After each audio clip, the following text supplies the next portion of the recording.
Hey guys, blah, blah, blah, blah, blah, blah, blah, blah, Blah, blah, blah. Unique New York.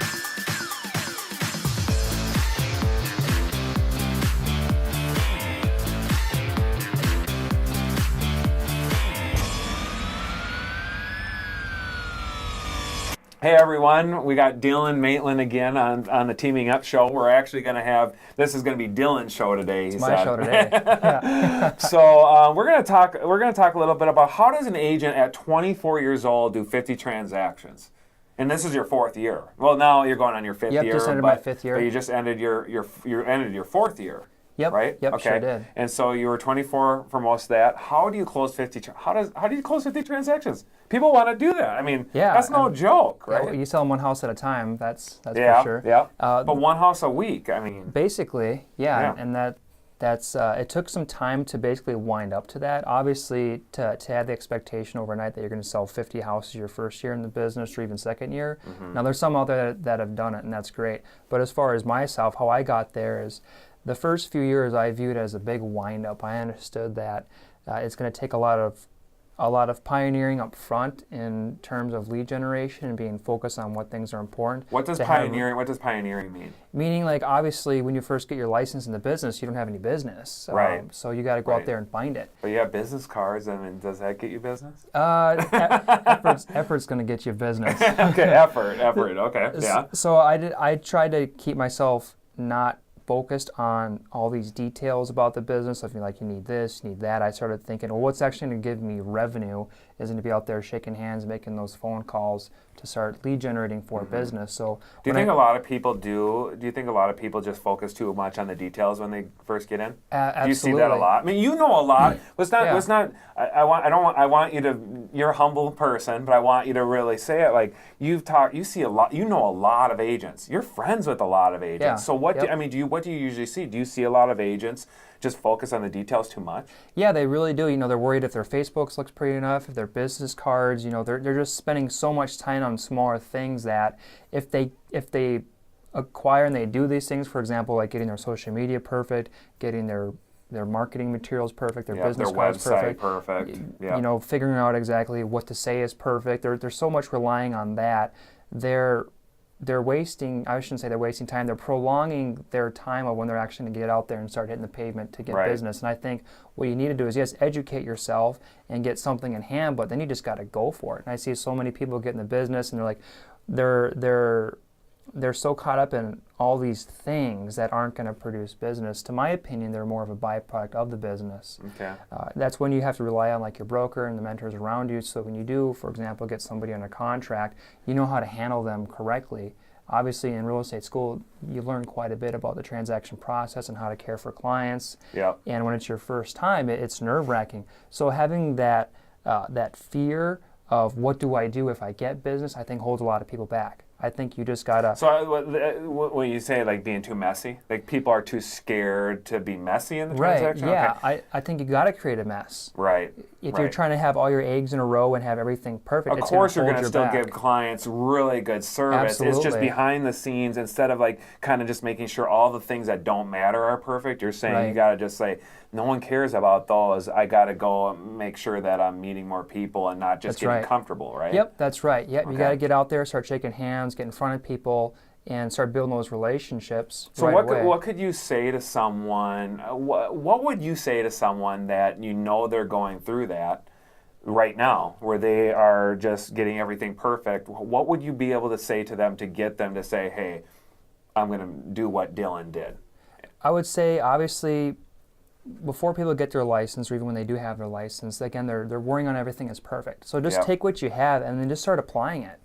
I would say, okay, you're going to spend 4 hours thinking about how you can make your Facebook perfect. Well, what if you just spend 2 hours talking to people on Facebook, going for example, open houses or doing whatever you're saying for like the strategy of lead generation? Yeah, whatever your lead generation model is, spend time in that more so than this. Now, obviously, it's important to have your things in a row, But what I consider is. But I even took one thing that you said to me one day. You said, I don't, when I go and I talk to people and I go like door knock, because you were door knocking yesterday. Yep. And you said one time to me, you said, I don't even bring anything with me. I just go and I go just meet people. I'll go knock on the door and I just tell them, I just try to have a conversation with them. Yeah, pretty much. Because when you leave, the person's going to remember you.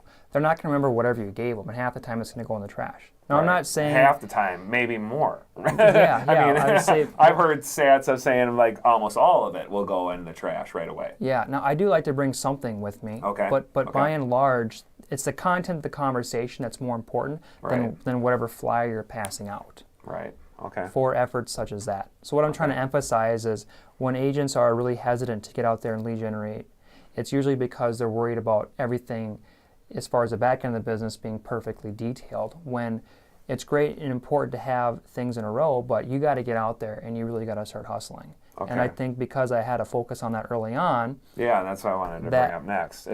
that's what led me to where I am now. Is I understand, yes, things are going to be messy, but we got to always be moving forward, looking for the next person we can serve. But was that tough for you? Because, I mean, okay, so you've been in the business on your 5th year, and you were talking before we were filming this episode, you were saying that it was a ramp-up period. Mm-hmm. And was that tough during like your year 1, 2, or 3? It's probably year 2 and 3 where you're really starting to ramp up, where you got to last year's results. Yeah. So was that tough? I mean, what was the toughest part about that? The toughest part is really just having belief in yourself that you can do it. See, when I first got in real estate, I was 20 years old, in college, transitioning out of construction. I was striking out an internship because I didn't have enough qualifications. Right. My uncle advised me to get in, and I got my license based on his recommendation. I thought I could lean on him. Right. And when first in the business, he pat me in the back and said, good Good luck. luck. Good luck. And I kind of You're looked like, at wait a minute. and I'm like, well, what do I got? thought I was going to get all the business from you, right? Yeah, well, kind of. I thought something would happen. Right. Yeah, so Okay. my expectation coming in was, I need to make this thing happen. So I got to believe in myself enough to give myself an appropriate amount of time to start getting business. So I didn't have a choice but to just get out there and start trying to introduce myself to people or make cold calls. So you think the number one problem was just having your belief in yourself to be able to just do it on a daily basis, initially, yes. Okay. And that's something I always even struggle with now for my future goals. Is you got to believe in yourself enough and have the mindset like, I can do this. Now let's get out there and serve somebody. And granted, the details will fall into place as you continue to move forward, but you always got to be moving forward. And that's what my windup has been: is year 1, year 2, year 3 was just lead generating as much as I could, thinking if I only have a few hours a day to do something because I'm in college and transitioning out of construction into real estate, what can I do that's going to give me opportunity? It's going to be making those calls or doing whatever I was doing at the time. So I kept that mentality, made that a habit to myself for those first few years. And as time over task builds up, you're just filling the pipeline more and more and more. So, I mean, during that time, I mean, I know a little bit about you, so I might even know the answer to this question, but the people don't. So, I mean, were you just 5 hours a day every single day to get the business that you needed to get to? I wish I would say yes. I'd probably be further along if I was. No, there's some days where you just feel just completely discouraged, or you're just burnt out, you don't do anything, you sit on your hands. And there's a day where you might knock out 5-6 hours. Right. I would say consistently, I was probably plugging away an hour or two of hard lead generation. If I were to take the year and condense it down. Condense it down. Okay. Yep. To 1 to 2 hour a day business days. Yeah, and I would say maybe even so like more so 1 hour. Right. Okay. I think it's good for people to know that, because a lot of people say, well, I've been there 7 hours, and people aren't even there.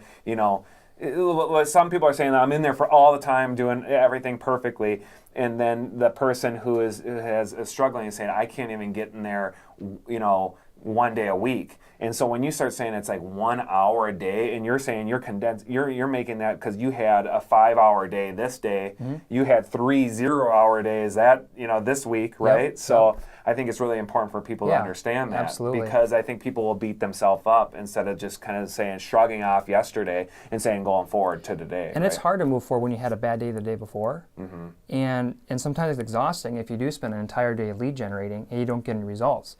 So it's an emotional roller coaster. So how do you get through that? You just have to do it. No, but what do you tell yourself on a day? Well, how do you get through it? Is that what you say to yourself? You say, I just have to get through it? There's no answer. There's no other. The biggest thing that I think plays in my mind continuously is I don't consider a day's work unless if I lead generated. So even though I'm in the office dinking around doing this or that, I don't feel like I've actually put in a day's work unless if I picked up the phone for like an hour. So if I'm always telling that in the back of my head, and that's what gets me to show up. And I'm not going to say I even show up every day, but for the days I do show up and want to put my head down, that's what's going through my head. When I wake up in the morning, that's one of my first thoughts is, all right, we got to get in there, we got to get out there, and we got to lead generate, really. Okay. And I don't want to paint this facade that everything I did was this kid for like 3 years just lead generating like a freak. Yeah. If I was there, I'd be a lot further along, but just consistent time over tasks is going to give results. And to think that you're going to jump into business and get immediate results is not the best expectation to have, but to consider it more like a journey.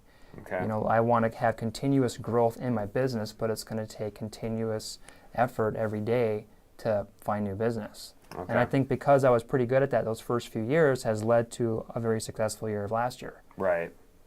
And it's hard when your first year in the business, you make 20 grand. Right. And your second year, but my first year made 20 grand, my second year, was 40, and then from there it just grows. So you got to look at it again more like a compound effect. Right. It does. I mean, when you do something over and over, and people get to know you, and I mean, just everything goes. If you're doing the right activities, even at the lower level, what you're saying that you did them, it will still compound crazy. And now if you double that, holy moly! I mean, you're going to be at way up here. But it's just getting those one habit at a time. Absolutely. And then hearing what I'm hearing from you is hearing what you're telling yourself on a daily basis or a weekly basis to make sure that you're not putting up roadblocks that's stopping you from going even further. Let's talk about some of those roadblocks, because I hit them all the time. I mean, this past week I had a really tough week. Okay. Some of those roadblocks is you got to really be self-aware of who you are and the things that are going to bog you down, and do your best to mitigate Like that. what things would bog you down? Basically like self-discouragement, or thinking like, oh, I'm just so burnt out or bored, or I don't want to go to work today. Yep. Like those are just naturally human emotions. You just got to decide, what's my outcome here? Why am I in this business? Right. And that's at least what helps me for the days I don't want to show up, or the days I'm feeling down. And it's so crazy you say this. It's so good that you say this, because on the outside, I think because of how successful you are, I mean, you are successful. You're listening to a successful guy talk about the struggles, right? Yeah. You're a successful real estate agent, period. And you know how many people would say that? Hundreds and thousands. I mean, hundreds of people, and maybe thousands. And they would say, "Whoa, Dylan is successful," and you are. But look at what you're still struggling with being successful. So, say you're not at Dylan's level, and how are you feeling? So, like, you're even feeling it at. It's just good that you're sharing this with people. No, I think it's really important. Because I feel that way too, all the time. Oh, you do? Well, yeah, of course. I thought when you sell 400 houses a year, you don't feel that anymore. There's always someone doing more. There's always something you could be doing better. I don't really try to compare myself to other people. I don't really think that's my issue. But of course, you just have self-doubts, right? Sure, absolutely. I mean, everyone does. Yeah. So it's just really huge to say that. So I'm sorry to cut you off on that, maybe.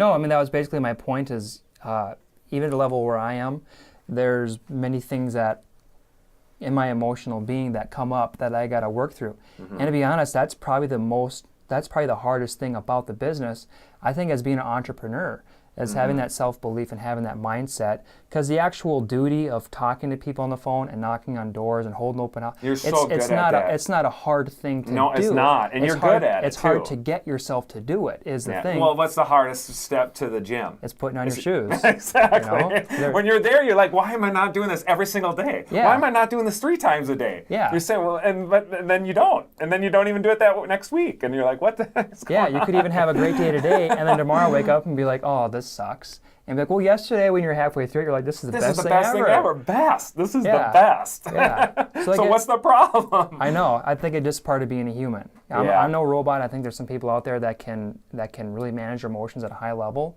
And I think they put, one, I think it's a habit that make it look like they are that way, but it was years and years and years of habits. Yeah. And then they're still struggling with it. Oh, yeah, I'm sure. Yep, I know I do. Right.